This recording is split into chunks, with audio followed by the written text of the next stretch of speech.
Almost every single person that I speak to on strategy sessions tells me that they invest in shares and they invest in ETFs. However, to their surprise, much like to your surprise right now, I actually don't touch shares or ETFs at all. I find that I can get better returns in other asset classes. And in this video, I'm going to show you some examples as to why I personally don't invest in these. If you're interested, keep watching. Hey guys, my name's Ravi and welcome back to Personal Finance with Ravi Sharma. If you're new here, smash that subscribe button and of course, drop me a thumbs up if you enjoy content like this so we can share this to the people that really need it. Now in this video, I'm going to share with you why I don't touch ETFs, why I don't invest in shares, and what I am focused on in terms of investing my money. Now, of course, you know, I'm a buyer's agent. I do invest in real estate, but I have made it very clear on this channel that I focus on real estate, cryptocurrency, and collectibles. So if these are topics that you really want to know about, then definitely keep watching. To get started, what is an ETF? Now, an ETF is an exchange traded fund, a type of security that tracks, shares or an index or sector or commodity. So in simple terms, it's like a basket of shares from different companies all together to mitigate risk so that you don't have to go on and research individually exactly which shares you're investing in or which shares of a company you're investing in.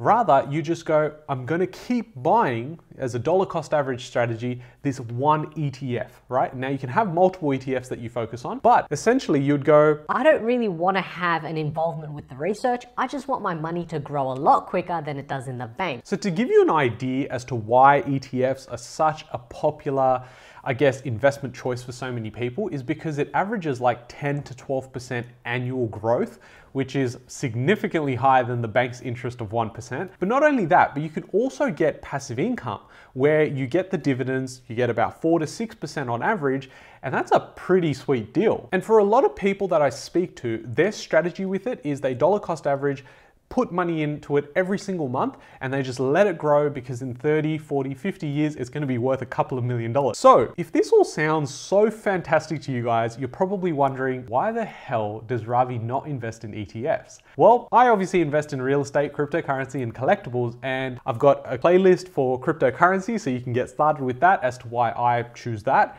I've also got numerous videos, over 100 videos on this channel about real estate. And of course, I talk about collectibles, on my Instagram. So definitely follow me on that. The way that I view investing is that I don't really want to work so hard during the week and then ultimately say, well, I'm not really interested in money and I want to invest passively. For me, that sort of sounds counterintuitive because I'm going out there, I'm putting in the hours to earn this dollar.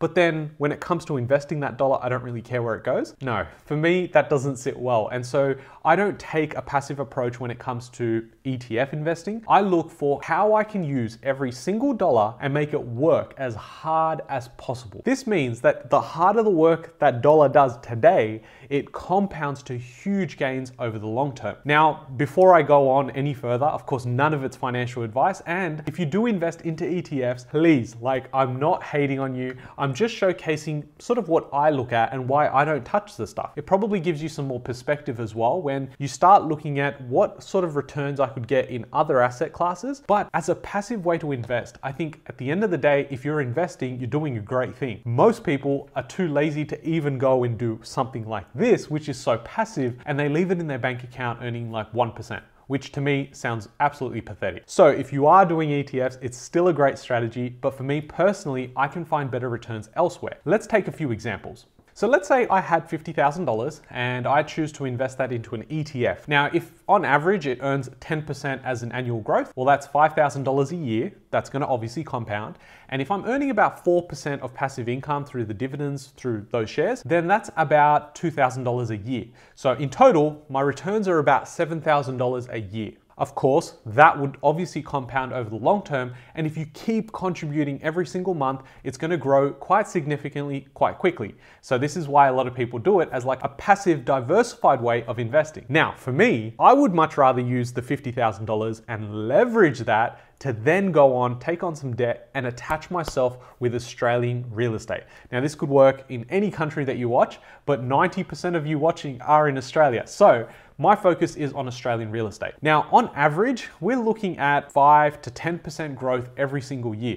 Now, obviously, during these last couple of years, as well as what's happening at the moment, we are going through a national property boom. So we are going to see ridiculous numbers. Now, for the purpose of this example, I'm not going to showcase 10, 15, 20% growth, which is what we've been achieving for clients. You can definitely check that in a video here. But essentially, I want to focus on conservative numbers, just so we can really look at, are we comparing apples to apples? So if we looked at property and we purchased that $50,000 worth would actually allow us to purchase $300,000 worth of property. So if you're looking at, say, a regional property in Australia that has a diversified economy and is positive cash flow, this is what the numbers would look like. A $50,000 investment would allow you to pay for your deposits, pay for all of your stamp duty and legals to then purchase the property, and say it's $300,000 worth. Now, if we have a conservative 5% growth in the year, that is $15,000 a year. Now, obviously that also compounds, but our return, our positive cash flow after expenses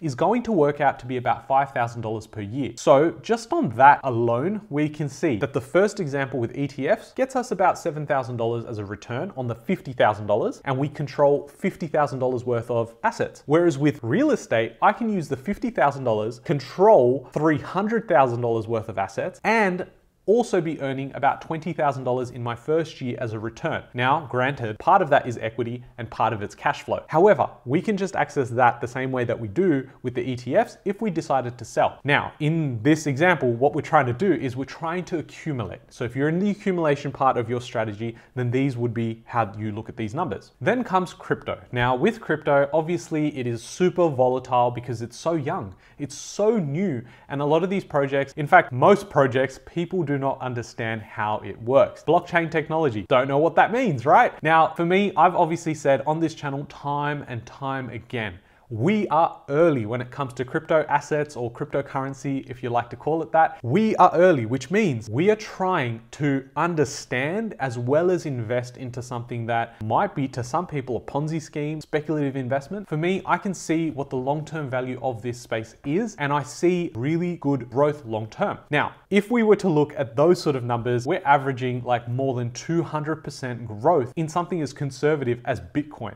Now, Bitcoin, for a lot of people think, you know, Bitcoin is cryptocurrency and cryptocurrency is Bitcoin. However, there's a lot more in terms of crypto assets that exist, like over the thousands, versus just knowing that there's just one, which is Bitcoin. But for this example, we're going to use a conservative Bitcoin because it's got the longest price history and on average is about 200% growth. So if we can already see that our $50,000 goes in, well, if we do that as a dollar cost average, then we can see significantly higher returns. Now, of course, a lot of people, because of the volatility, they think it's risk. And I made a video about this on this channel. There's a playlist that I've got. It's called Cryptocurrency Australia. You can definitely check that out in the link in the description below. But what I'm trying to say here is that a large portion of my portfolio that I would have put towards ETFs, which I've deemed safe, I put towards real estate because housing and Australian real estate is something that the Australian government is clearly going to support long term. Now, with the long-term history as well as the inflation that's kicking in, I want to be taking on more debt, not getting rid of it. So for me, that real estate space is the safety net, and I can leverage that to then come across and buy into crypto, which I believe is the future. So if we're looking at ETFs and the companies and shares that these companies we're investing into, it's like looking at these companies at the birth of them. 5, 10, 15 years when they're in the infancy is what we have the opportunity is with crypto. Now, my final investment asset class I'd like to call is collectibles. Now, for you guys, you may know that I invest into Pokemon cards, Dragon Ball cards, and a few other trading cards. Now, the way that I look at these things is it's a massive play on emotional nostalgia. And for a lot of people, that may come across like, Well, it doesn't really make sense why someone would pay so much for a piece of cardboard. well, it's the exact same thing people used to say about pieces of art. Why would you buy art? You know, what sort of return is that going to give you? Now, the potential here with collectibles is unlimited. If you know what you were doing and what you were looking for, you can have outlandish sort of returns. Now, on average, everything that I've sort of bought over the last, year or so, I would say on average is about 300% growth. which is phenomenal. And so for me, when I look at my best returns, some of the stuff that I've bought has already done an 800%, and that's been in a couple of months. So again, with collectibles, you need to know what you're doing, and that's where a lot of research comes into it. This all ties in with your investment strategy. If you're someone that doesn't really like finance and you go, well, I just want to keep my money in the bank, well then maybe ETFs is the great strategy for you. Your dollar cost average, you have a reoccurring buy, and you continue purchasing that, you'll do really well long term. For me, I like to use my money, make it work really hard so that I don't have to work as hard in the next 5, 10, 15 years. As I've said on this channel, money is not everything. However, if you can find a balance in your life, that will equate to happiness. And how you do that is by using the excess funds that you have instead of doing the lazy thing and just putting it into your bank account. If you can start investing that into different assets and different asset classes, you diversify your risk, but you're also taking care of your financial future. Now, if you're interested in that sort of stuff and good content like this, then definitely subscribe to the channel. I bring out videos every single week, 3 to 5 videos about passive income, cryptocurrency, real estate, and all the good stuff. So thank you so much for watching all the way through. If you've enjoyed this, a thumbs up would be much appreciated, and I'll catch you guys in the next video. Thanks, guys.